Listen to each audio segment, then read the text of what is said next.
In the course of this winter, we have given various preparatory lectures to help you to understand the whole life of man more exactly than could be done in previous years. How it runs its course, on the one hand, in the physical world, between birth and death, and on the other hand, in the spiritual world, between death and rebirth. It is now necessary to consider many details which will contribute to the fuller understanding of this matter, to gather together and throw light upon many things which we have already considered from other aspects. Today I shall ask you, in the first place, to recall our studies on the course of human physical life, which I deal with in my booklet titled The Education of the Child from the Standpoint of Spiritual Science. How in it the course of life was presented as running in cycles, one cycle from birth to about the 7th year, or let us say to the change of teeth, a second cycle from this period to puberty, about the 14th year, then a third cycle, the cycles thus running in periods of 7 years. Though it is clear that even according to external observation, the division of life into cycles is fully justified, it may appear in actual human life that these cycles cannot be maintained exactly, and that they are crossed by other facts which have a large share in human life. We have frequently drawn attention to one important fact which plays an important part in human life, and which does not agree with this division into cycles. This is the point of time to which a person's memory reaches back during life, and from which he really begins to know and feel himself as a I capital, the period when the consciousness of I dawns. This event does not always take place exactly at the same time, but in most cases it happens between birth and the 7th year. We shall have something similar to say in regard to later life. There are other things which to a certain extent disarrange the periodic cycle of 7 years in the life of man, although they do not break in upon human life so abruptly as this flashing forth of the I consciousness. And we always find that anything entering human life and going against the periodic cycles is much more irregular than the true cyclic experiences.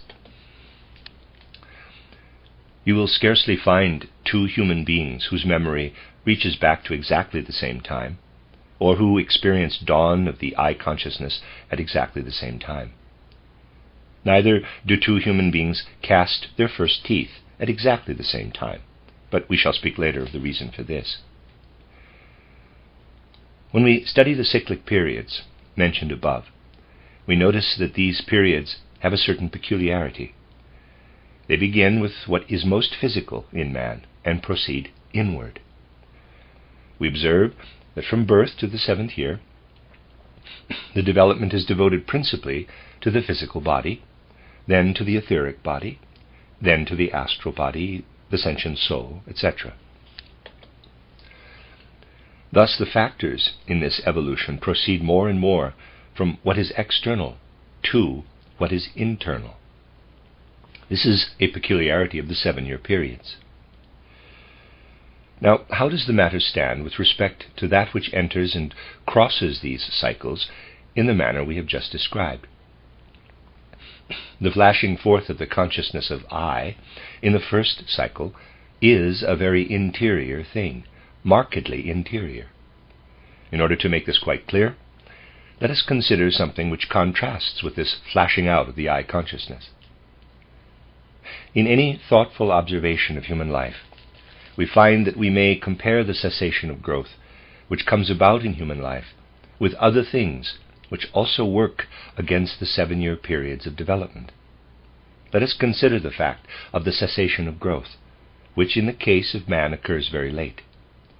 How does this occur in human life? When we consider the first cycle of 7 years, we find that it ends with the second dentition. The production of the second teeth is the last act of what may be called the quote, expression of the form principle, close quote. The formative forces in man give their final touch, as it were, when they produce the teeth. That is the culmination of the formative forces in man, after which the principle which molds the human form does not really come into action any further. What appears later is only an enlargement of what has already been laid down. After the 7th year, man's brain is not subjected to any special remodeling. What has already been laid down simply grows. By that time, the essential form has already been given to man. The rest is only growth. Therefore, we may say that the formative principle develops its activity during the first 7 years of human life. We might now inquire, when these spirits of form have worked upon man up to the age of 7, does that conclude everything they do for him? No, man then grows. He grows and develops further the germs of form he has received. If nothing more were to happen, he would go on growing continually. Were we to consider only the principles of form active in man up to the age of 7, there is no reason why these should not go on enlarging. There is no reason why man or any other being should not go on growing. But something else does happen.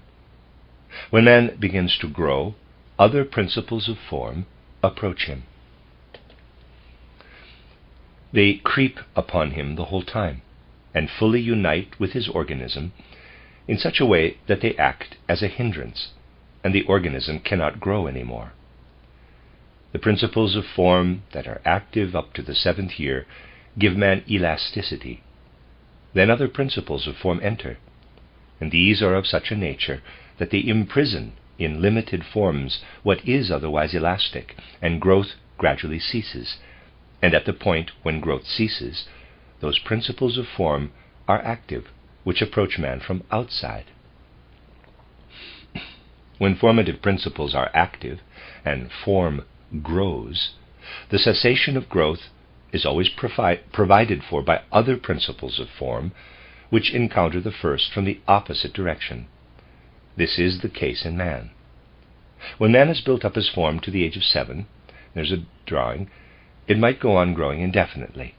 The principles of form have worked within the lined portion until the 7th year. Other principles of form then come to meet them. The first work from within, the second from without, obstructing the growth of man, so that he can only grow within the faintly lined portion as far as to the line, and there's some B to B in the sketch. It is as if man has an elastic garment, which he can continually enlarge until the 7th year. Then at a certain time a garment is given him, which is not elastic. This he must put on, and he cannot then grow beyond it. In man, form principles from within meet with form principles from without. The first come from those spirits of form which have passed through a regular development in the cosmos. The second category of form principles, those working from without, are not of the same kind. They come from backward spirits of form, from spirits of form who have acquired a Luciferic character. These work in a purely spiritual manner, but those who work through what is material work in a regular manner. They have gone through evolution correctly, through Saturn, Sun, and Moon, and have come in an orderly way to the earth, and fashioned the form of man from within. The abnormal spirits of form work in such a way that they receive what is presented to them and hold it back in the manner described. Thus man's growth is checked by these backward spirits of form.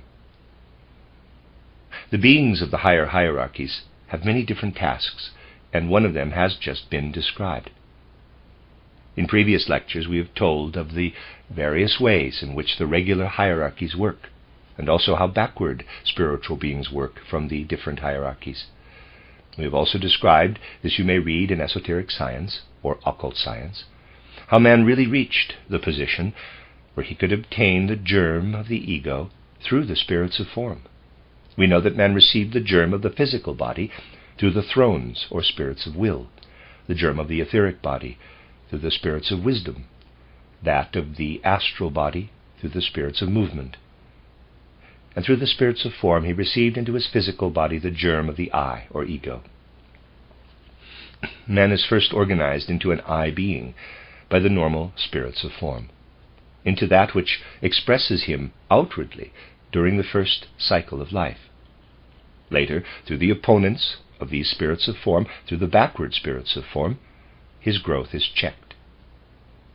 We have now arrived at something which is the opposite of that which appears in man at first, and which is at the same time the most inward thing in him, namely the flashing forth of the I consciousness. That which is innermost appears in the first years. That which is outermost, the upbuilding of the form, is checked only in later years. This is a concluding act. We recognize, therefore, two evolutions opposing each other in man. I have said regarding one line of evolution that it comes from outside and proceeds inward, affecting the sentient soul at the age of 21. Then we have another development. This proceeds from within, outward, from the spiritual to the corporeal, and affects the growth of the form. The first development, the regular one, which is particularly interesting from the educational standpoint, proceeds from without, inward. The second, which is much more irregular and more individual, proceeds from within outward and expresses itself when man has reached a certain age, in the completion of what is most external, namely the physical body. Thus two opposing lines of evolution are working in man, and knowledge of this is very important for those who have charge of children. Hence in my book, The Education of Children, the first line of development is justly taken into account, the one which proceeds from without inward, because only there can we educate. On the other line of development, which proceeds from within outward, we cannot work at all. That is a matter of individual development. It is something which may indeed be taken into account, but which cannot be arrested, and for it little can be done. It is most important to distinguish between what may be educated and what may not. Just as the cessation of growth depends upon the backward spirits of form, the first appearance of the I, or ego, in the early years of childhood comes from backward spirits of will. Between these, a number of events occur, in which backward spirits of wisdom and backward spirits of motion are active. It is impossible to describe the entire life of man, including his life between death and rebirth, unless we gather together all the factors which influence him, and unless we know that even in ordinary life the influence of beings with a Luciferic tendency manifests in many different ways. As in these group lectures, our wish and endeavor is to understand the whole life of man. We must not shrink from entering somewhat deeply into the consideration of these tendencies. We shall first direct your attention to something which may show that life on the physical plane, between birth and death, has changed essentially in the course of human evolution. And when we understand this, we shall be able to perceive how the life between death and rebirth has also changed. Anyone who considers life in a superficially intellectual manner may easily think that on the whole it has always been like it is now, but we need only go back a few centuries to find that certain things were quite different. There is, for example, at the present time, something extremely important to the soul life of man between birth and death, which did not exist in its present form a few centuries ago, namely that which is now covered by the term, quotes, public opinion. In the 13th century, it would have been foolish to speak of public opinion in the modern sense. A great deal is now being said against belief in authority, but belief in authority exists in a much stronger form than in the earlier centuries, which are so often abused. Certainly many foolish things were thought at that time, but there was not such a blind belief in authority as there is now. The blindness of this belief is usually expressed in the fact that one cannot lay one's finger on the authority. Today, when, for one reason or another, a person states something, he is very soon floored by the remark, quote, science has proved this or that, close quote. In former centuries, people put much more faith, In former centuries, people put more faith in authorities which confronted them bodily, but reference to the intangible, when they say, quote, science has proved it, close quote, is a very questionable thing. Something is contained in this which bases its belief in an intangible authority which in former centuries did not exist. At the present time in our civilization, most people trouble themselves very little about things concerning which the most simple and primitive human being in former centuries tried to know something in his own way, namely things concerning health and disease. For why need anyone now know anything about health and disease? The doctors know all about it, and we can leave the management to them. That is also something which at the present time comes under the heading of, quote, an undiscoverable supreme authority, close quote. There is something else which intrudes everywhere into human life, to which we are subject from earliest youth, and through which opinions and tendencies of feeling press into our life. This intangible something, which whirls in living currents among human beings, is usually called public opinion, and regarding it philosophers have said, quote, public opinions are mostly private mistakes, close quote. The principal thing, however, is not that we should know that public opinions are most frequently private mistakes, but that public opinions exercise an extraordinary power over the life of individuals. It would be a foolish idea of history if one were to say that in the 13th century public opinion influenced the life of the individual. There were individual personalities at that time, and these exercised an authority with respect to one or thing or another. They were obeyed, whether in practical affairs or in matters of government. But that which has now become impersonal public opinion did not then exist. Let anyone who does not wish to believe this from occult facts study the history of Florence during the centuries when the government of the city had passed into the hands of the Medici. He will then see how strong individual authority was, but public opinion did not yet exist. This only developed about 4 or 5 centuries ago, when we can really speak of the rise of public opinion. We must look back upon these things as realities. They represent a very real sphere of thoughts that fly about. Whence comes this, which we often accept as something that cannot be substantiated? What is this public opinion? You will perhaps remember my having spoken of spiritual beings who belong to the hierarchies immediately above man, and who participate in various ways in the guidance of man. You need but read my book, The Spiritual Guidance of Man, where you will find certain spiritual beings mentioned belonging to the higher hierarchies. Now we also know that the greatest impulse within the earthly evolution of humanity was given by the mystery of Golgotha. Through this, something came to pass which is expressed in a most wonderful manner in the esoteric teaching of Paul. Paul spoke in a simple manner, but there is a profound esotericism behind his words. He could not always say openly what he knew as an initiate, for in the first place he wished to speak to a wider public, and secondly it was not possible in his day to give out all he knew in the only way in which it could be said. There is a deep esotericism behind his method of presenting what he had to say. For example, we find that there is a profoundly important fact behind the distinction he draws between the first generations of Adam and the, quote, higher Adam, close quote, Christ. According to Paul, the various generations of mankind originated from the first Adam, because their bodies originated from him. The spread of humanity over the earth in the various epochs can be traced back ultimately to the physical body of Adam and Eve, of course. What lies behind the physical evolution of humanity from Adam? Naturally, the evolution of the soul. In the physical bodies which sprang from Adam, souls live.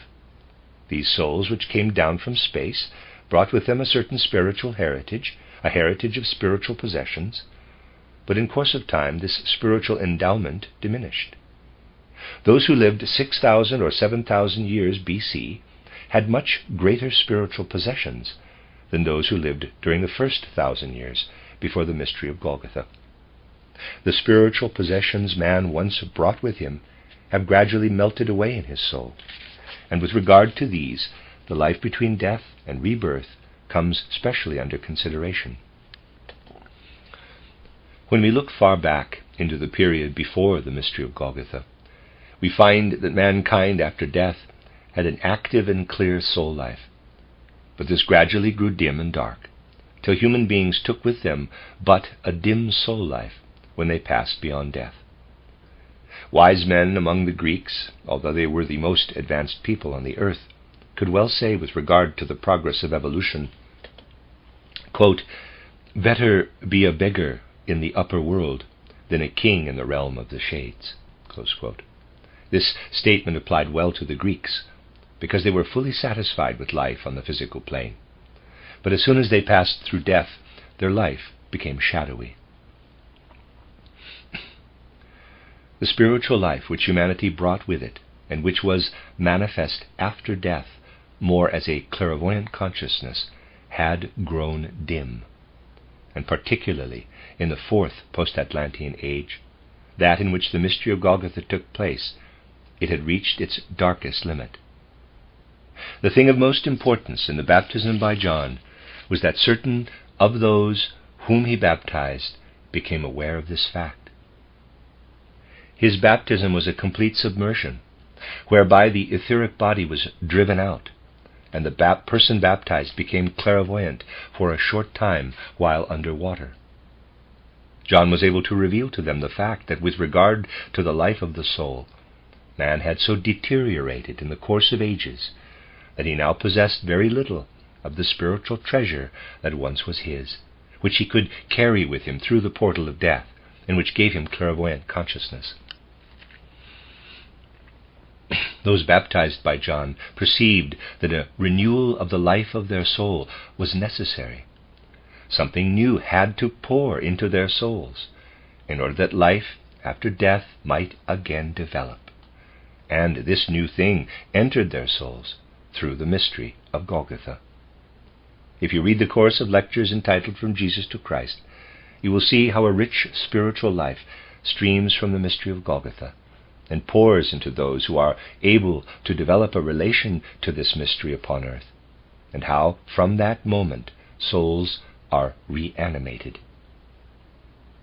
For this reason, Paul could say that just as physical human bodies originate from Adam, so the contents of human souls will originate more and more from Christ, the second Adam, the spiritual Adam.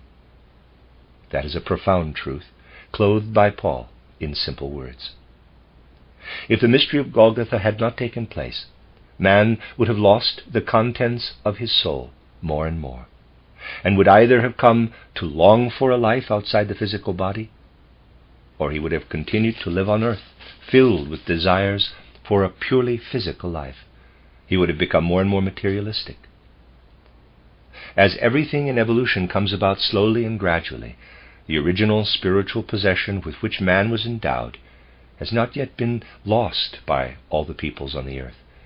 There are still some who possess a little of the ancient spiritual treasure, although they have not come into connection with the mystery of Golgotha.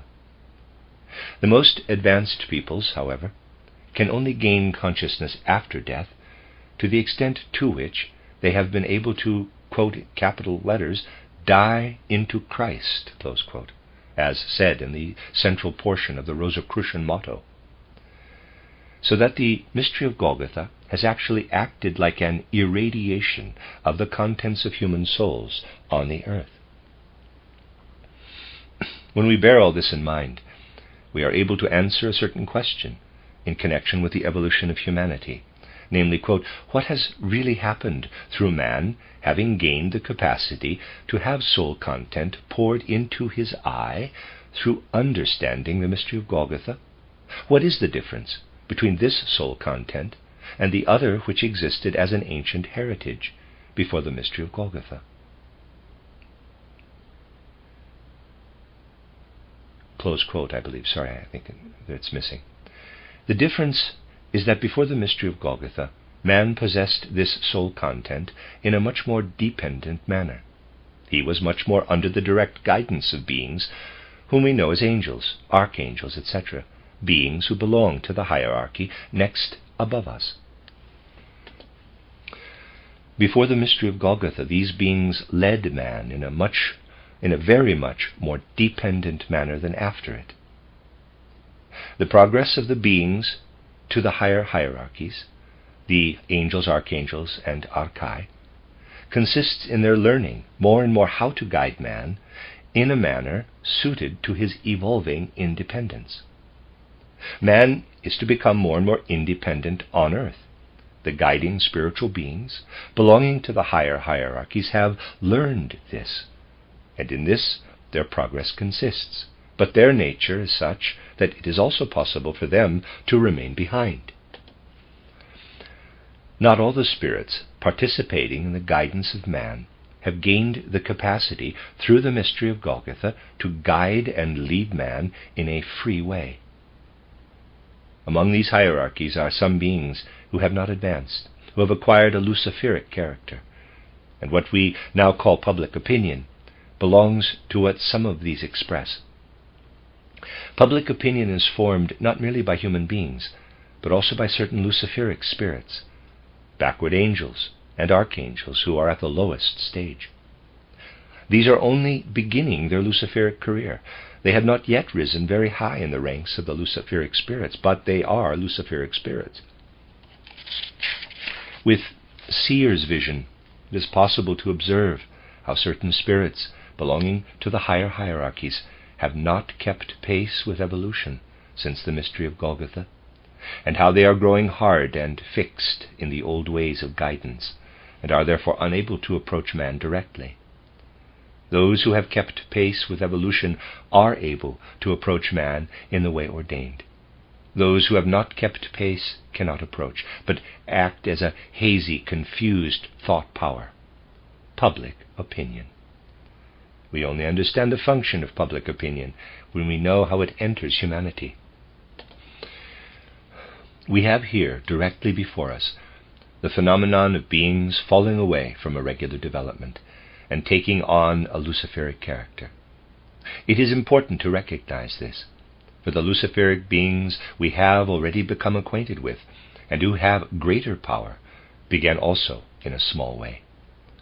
The entire host of the Luciferic beings began in a small way. There was no public opinion, however, on the ancient moon, but there was something that may be compared to it, a sort of guidance of man. If we consider the leaders among the Luciferic spirits, we find that those we mentioned previously, who are mighty and important beings, for example, these spirits of form, they approach man in a way that checks his growth. Speaking of others of the army of Luciferic spirits, these are only, as it were, recruits, but something begins here, in the career of these Luciferic spirits, which will later assume entirely different dimensions, because the spirits involved become more and more powerful. Public opinion, which we meet on the physical plane, and which is guided and directed by certain Luciferic beings of the lowest kind, must, because man accepts it between birth and death, be balanced in the life between death and rebirth. That is to say, as man is caught up into the stream we have just characterized in his life between birth and death, he must experience a corresponding counterpoise between death and rebirth. If he did not, the following would happen. The spirits who have fallen behind and who cause public opinion have no importance and no power at all in the life man passes through between death and rebirth. They have entirely relinquished the power to work there, because they already work here on the physical plane in a spiritual way as public opinion. Man cannot take public opinion with him into the spiritual world. It would be out of place to make use of it after death. Although this may sound strange to many, it must be stated that all public opinion, everything which influences man's judgment at a comparatively early age, makes his life in Kamaloka difficult if he depends upon and likes these things, and particularly it does so for those who think that they maintain their own independent judgment within public opinion, which they never do. After Kamaloka, public opinion has no meaning. After death, it is really not of the smallest value whether people hold such varieties of public opinion as we call liberal or conservative, radical or reactionary. It is of no importance in the formation of the various groups of human beings. and is only established on earth in order to prevent people making the progress they should make in the gain of illumination of consciousness after death. The beings who are at the back of public opinion wish to remain behind the progress introduced through the mystery of Golgotha. This mystery will, however, acquire ever greater and greater significance for the evolution of the earth. We must clearly understand that the future evolution of the earth will not come about through the improvement of such things as public opinion, etc., which are a necessity in evolution, but through inward improvement. Therefore, evolution must affect the inner being of man more and more, so that in the future, when he will have to confront an increasingly stronger public opinion, his inner being will also have grown stronger. This can only be brought about through anthroposophy. It will only be possible for man to become a match for those spirits who appear as the recruits of the Luciferic beings, and who now find expression as public opinion, if between birth and death he also experiences something which strengthens his inner being, which strengthens that in him which is independent of earthly life. Whereas, through public opinion, man makes himself more and more dependent upon earthly life, he must acquire between death and rebirth something which in his next earthly life will liberate him from this more and more. This is connected with the fact that exactly at the time public opinion appeared and obtained some importance, Buddha's kingdom was founded upon Mars, so that between death and rebirth, man now passes through Buddha's kingdom on Mars. Christian Rosenkreuz gave to Buddha the mission of working in a special manner upon Mars. When man goes through the Mars sphere, between death and rebirth, he has to experience what would not be good here upon the earth, namely the wish to escape from earthly conditions. Among other things, he there strips off the vehicle of public opinion, which only has meaning for the earth. Much more oppressive things will come to pass in the future, and it will be all the more necessary for man to go through what he can experience as the pupil of Buddha on Mars. People can only be followers of Buddha here on earth if they do not wish to go along with the more advancing part of the inhabitants of the earth. Between death and rebirth, however, Buddha unfolds that which has developed out of the teaching he gave while on earth, namely that man ought to get away from the need of incarnation, a teaching which is useless to human life on the earth, for he must go from incarnation to incarnation. Thus what Buddha gave upon earth contained the seed of what man needs in his discarnate state. The progressed teaching of Buddha is right for the period between death and rebirth.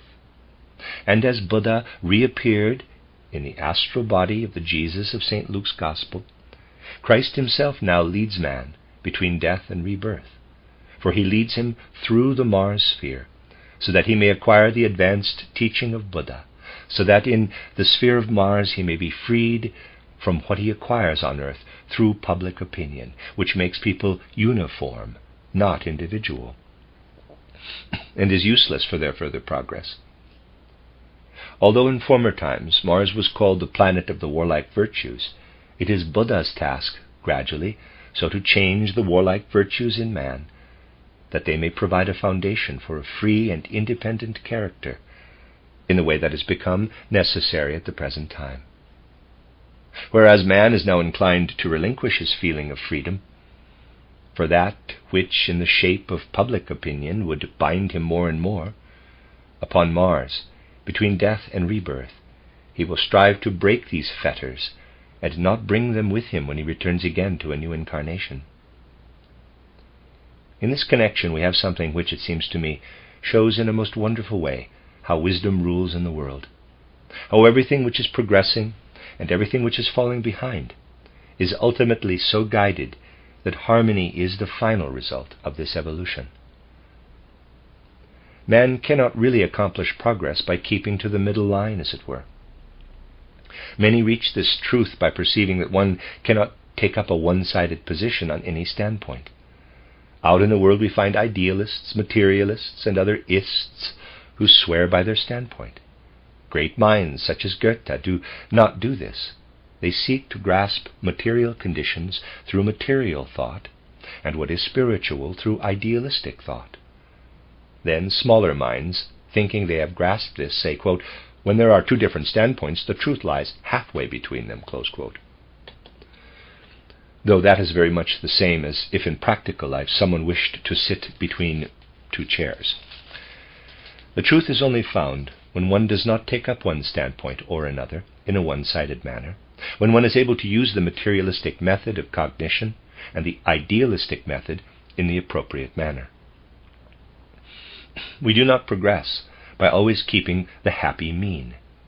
The mean is present in the proper way, even though the various sides are there, and one considers them as forces. If, for example, we wish to weigh something, we require not only what is between the scales, but also the two scale pans. Besides what exists as public opinion, there must be its counterpoise, namely the teaching of Buddha on Mars, which would not have been there if public opinion had not first arisen. Everything alive needs polarity, it needs contrast. We cannot merely do away with the various contrasts, for life advances in accordance with the conditions of polarity.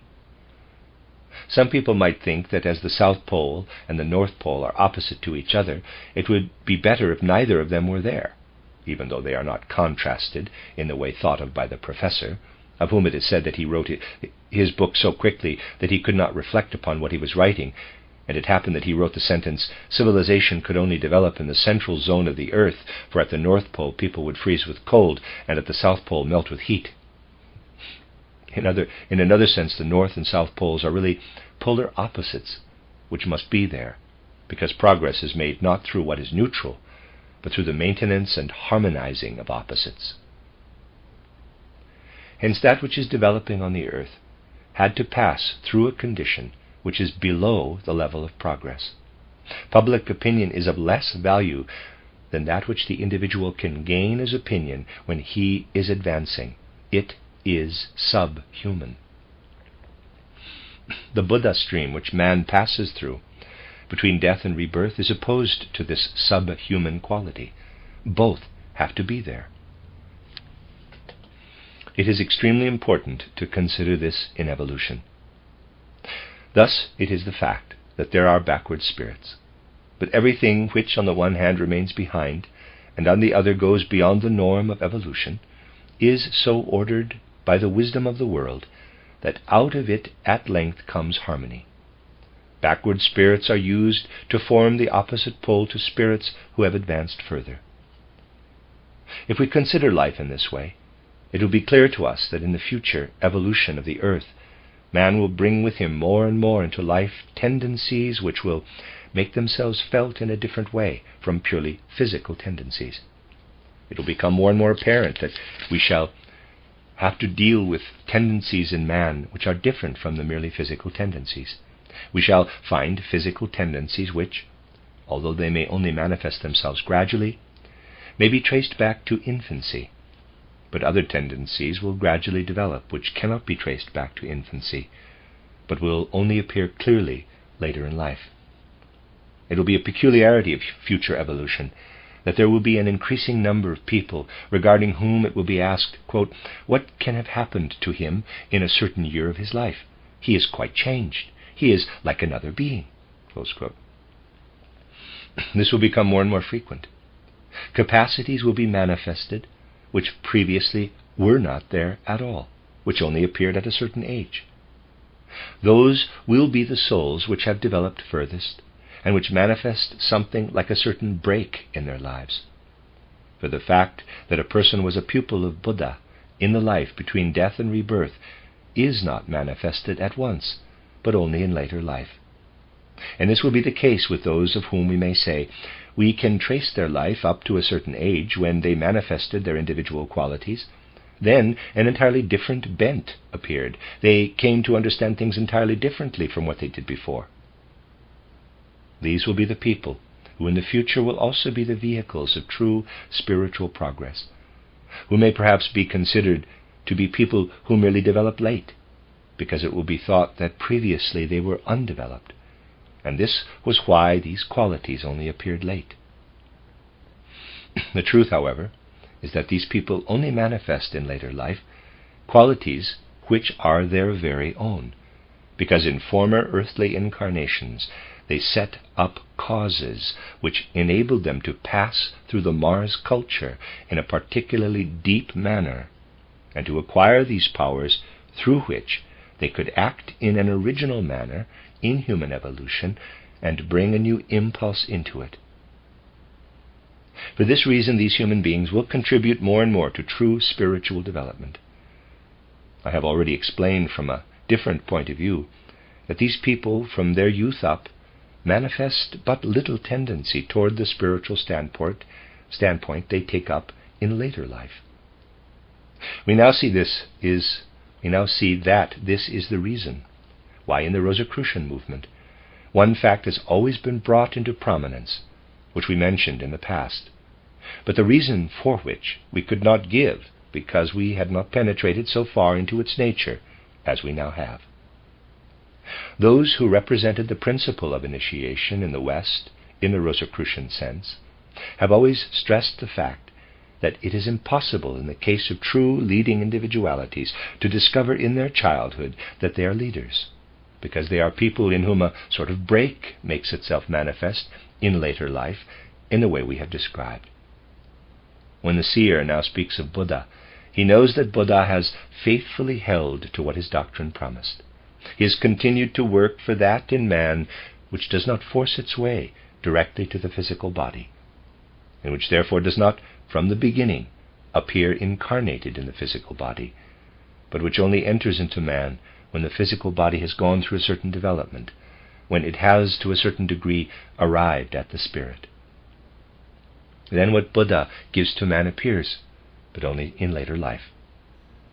We must bear this in mind if we wish to understand the complete development of the human being. Later on in this course of lectures we shall speak of what results from this for the individual human being, as regards his life between birth and